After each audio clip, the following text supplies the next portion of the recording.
Josh, why does Hollywood lack intelligence and thought? The answer lies within the question. I'm Joe. I'm Josh.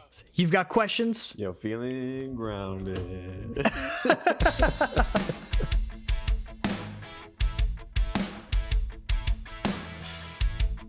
Welcome to Feeling Grounded with your hosts, Josh and Joe.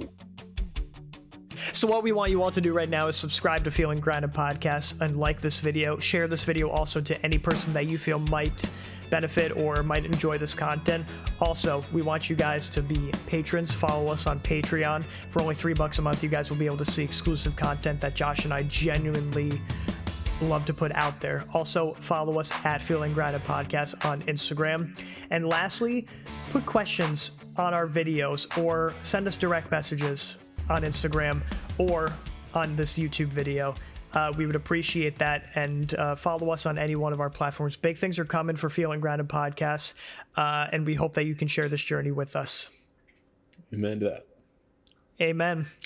You've got questions? Yo, feeling grounded. Entertainment. Where's the entertainment, guys? Okay. Okay. All right, what are we talking about today, Joe? So, general impressions. We're talking about Lord of the Rings today versus the 10 years later, The Hobbit, and then I want to tie it into what's coming around the footwork of the newest Amazon Lord of the Rings show. So when you saw Lord of the Rings for the first time, Josh, what were your initial impressions, like the original Peter Jackson movies? I was blown away. Completely blown away. So now I was probably like 10 or 11 when I watched these. At least when I watched the first one, and then the second one I watched probably a year later, and then Return of the King I waited until it came out. Yeah. And then we watched it on DVD. But it completely changed my life. Like, it was my favorite movie, and it still is like my favorite trilogy of movies of all time. I mean, amazing. It's brilliant. It's epic. Yeah, from my childhood years as well, I was so enveloped in plot, and I was so enveloped in each of the characters, because you have a 9-hour, like, when you think of 9 hours for a movie, you would think that it's a slog where it's dragging the whole time, but no, it's not at all. No, it's one of my favorites as well. I would say it's above Star Wars. It's above, it's got 5 different endings to it, but damn, it deserves it. Yeah, no, it's amazing. It really is. It really is a masterpiece. It completely, like I said, completely changed my life. From that point on, I was so invested in the world of fantasy. I used to like creatively write. I would write stories based in that world, and I was like so in love with that stuff. My siblings and I, we would pretend that we were the characters, and we would play outside and running around with sticks. Like it was just, it completely changed everything. Yeah, and I felt the whole, like, after seeing those movies, I had other things to like fill it up with my time, because we were still young and impressionable kids. So after Return of the King, I thought it was done. We weren't going to be seeing anything. Rumors about The Hobbit came around to the late 2000s, and 2010 we learned like that The Hobbit was coming out, and I felt excited about it. But now that we know this in retrospect, Hollywood always seems to take what's good and oversaturate it. Yeah. And so The Hobbit, bold claim right here, because this has been talked ad nauseum for a lot of people, but I still think it deserves noting. Hobbit is everything that The Lord of the Rings isn't. Exactly. Yeah. Exactly. Yeah, The Hobbit is just no bueno. No bueno for tons of reasons. Completely, the vision is gone. Like the concept of just taking what's in the book and then turning it into an incredible movie, it just was not the case with this. And obviously there's a lot of production woes, which I don't know if you're going to dive into with it, but we'll go into it. I didn't keep any notes for it. All right. But yeah, so that's what I have to say. Is it's definitely not The Lord of the Rings. Well, let's dive into like the plot. Let's be really bare bones about this and say like the basic beat for beat. So Bilbo Swaggins is recruited. He helps dwarves reclaim a treasure that was taken from them by a dragon, Smaug. Dragon is killed, and people of all races, elves, men, dwarves, fight over claim to the treasure, right? Yeah. Okay. Hopefully I didn't miss anything, but The Lord of the Rings, it's roughly 1,200, 1,300 pages, right? And The Hobbit just is about 300 or something like that. So Lord of the Rings has 3 movies, 3 books. Well, 1 book, 3 parts. At least that's how Tolkien envisioned it. Yeah. But The Hobbit also has 3 movies for a 300-page book. You know, it's filler. So much of that, like 75% of the movies are filler, you know, filled with like, what is it, flashbacks, stuff having no impact, generic villains, CGI action, tie-ins and fan service to Lord of the Rings that ultimately have no place, and added characters. Yeah, added characters, added plot points, added villains. Like they just invented all of these. They you know, from the outside, as opposed to just using what they had with the book. I can't remember who mentioned this, but when you have Lord of the Rings, which is, like I said, 1,200 pages, it's so much for even 3 movies. They struggled to actually figure out what to keep in. Yeah, exactly. I mean, they took stuff out, you know, from the books, as opposed to adding things in that they thought would make it more entertaining for the public. And that's the thing, like with keeping stuff in and fighting to keep that in, everything felt significant because they know what felt significant. This is a long time ago. It's about 20 years ago since the first Lord of the Rings came out. The 20-year anniversary is coming up of Fellowship, which is my favorite. Yeah, Return of the King is mine. But yeah, I mean, I think I watched this whole documentary on the story of how The Hobbit was made and like the production was behind it, and it was just like the whole concept, the whole vision was just blurred from the start. Because I guess Peter Jackson originally was not supposed to do it; he wasn't going to direct it. Right. But then the person who did like dropped out the last second, and then they asked Peter Jackson to take over. So here he is, like not planning on doing this thing, and then he comes in and like is forced Last minute. He doesn't have a direction. He doesn't have like.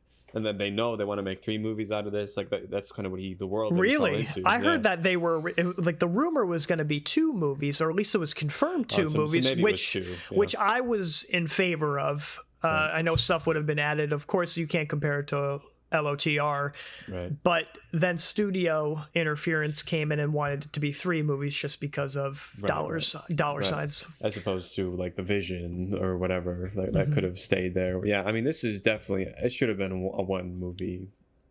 I think, you know, they really shouldn't have done additional stuff because everything is there within The Hobbit and it's all entertaining enough. But anyway, so that's kind of what happened with the production of it. Peter Jackson was just thrown into it with no plan, no vision, and it just kind of did as he went. Right. And like the actors were saying, like they were struggling with the direction and the story and the scripts, and like things were changing every day, and like everything was just madness. Yeah. So it was hard for them to even just come up with just a storyline, and you know. And with no vision, you try to overcompensate for stuff like CGI action, which makes it tensionless.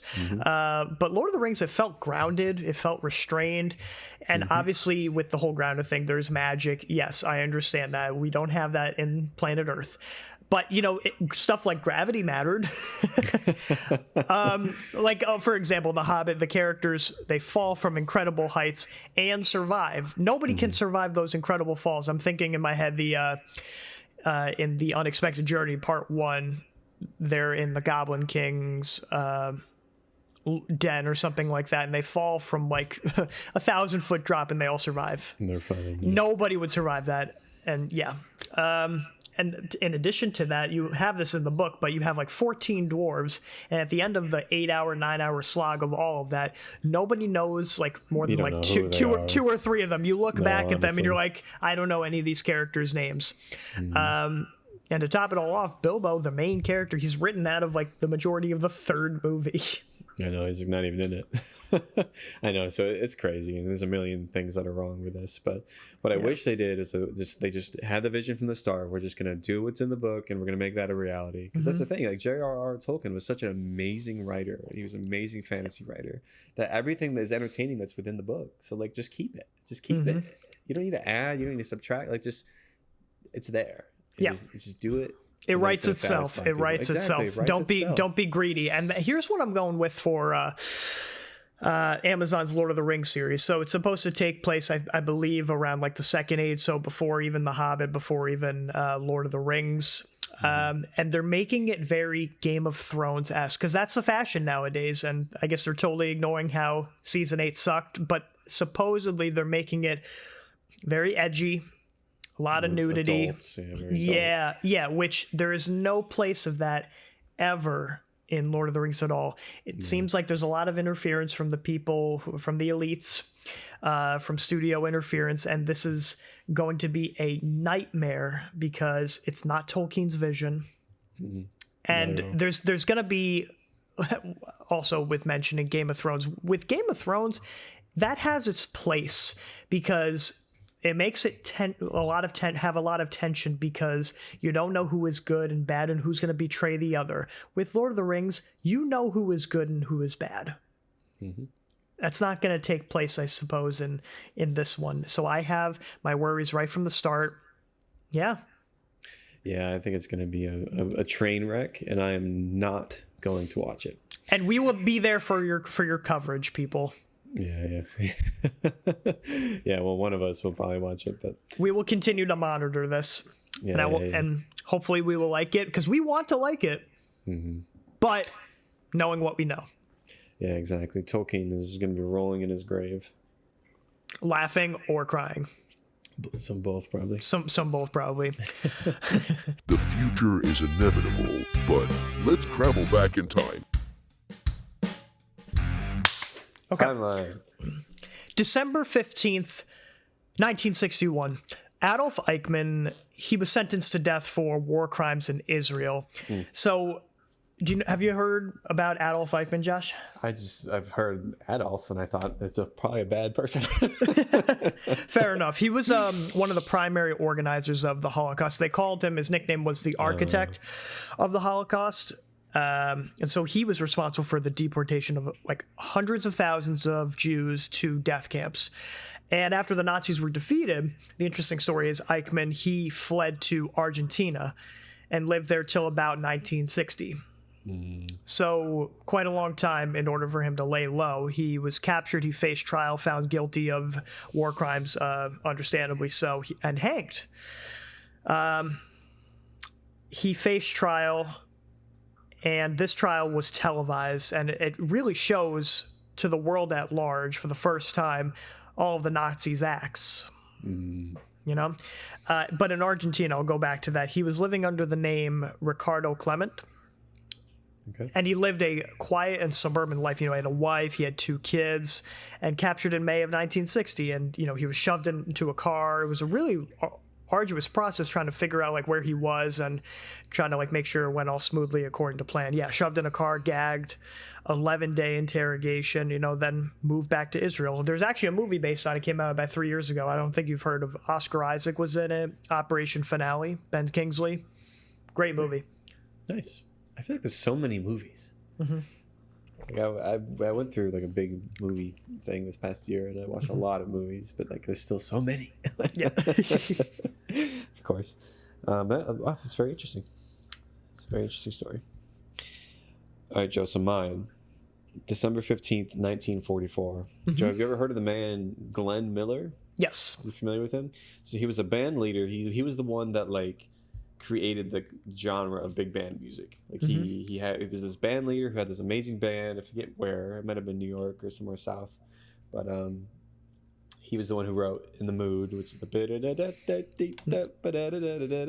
oh, I love that. which is a big dance song. You always see it in old movies and stuff. Amazing guy. But on this day, December 15, 1944, he randomly disappeared. He just vanished. Okay. So here he is. He's a big guy, kind of in the height of his career. He was the best-selling artist from 1939 to 1942. He was on everyone knew him. Everyone had the vinyls. Everyone was listening to him on the radio. I mean, he was the guy right before Bing was a thing. And so, and then he took a flight. He flew either from New York to British or somewhere to Germany. I forget, because he was moving. He was relocating his band somewhere in the UK. And so it was to Britain. And while flying over the English Channel it was a C-67 airplane. I think is what it was. I could be wrong about that. It just disappeared. It vanished. And any indication of where he went or afterwards? Nope, still nothing. It's gone. Disappeared. So it never landed. And it's just gone. and no one knows the whereabouts. Like no one knows anything. And there was 2 other military men who were with him and flying, and they disappeared too. Never found their bodies. Never found them. Never found this plane. Never found anything. So there's been a lot of conspiracy theories about Glenn Miller, and a lot of people think that he was involved in World War II somehow, and that Dwight D. Eisenhower had him assassinated. So that's one theory. The second theory is that he was trying to make negotiations with Nazi Germany, and then the Allied powers, who I guess at the time were in the English Channel, shot down the plane. Wow. But the general idea is that this type of plane, it had a problem in the carburetor, that when it was too cold outside, the carburetor would ice up, the engine would freeze, and it would tank. So that's what people think. So the general consensus is that they flew in a cold area, and it was December, so it was freezing. Yeah. Very in the dead of winter. Well, sort of. Very cold. That the airplane froze and just crashed into the water, and they all died. They all died. So that's what people think, but no one knows because it was never discovered. The truth will come because there's physical evidence we still have not found yet. So, or maybe they were just abducted by aliens because we haven't found the bodies yet. That could be, that's it. That's it, Joe. That's it. They were abducted. And they're chilling on Mars now. Anyways, because Martians love big band music. Little known fact. I see you are aliens of culture as well. Good one, Joe. It's time for Happy Crappy.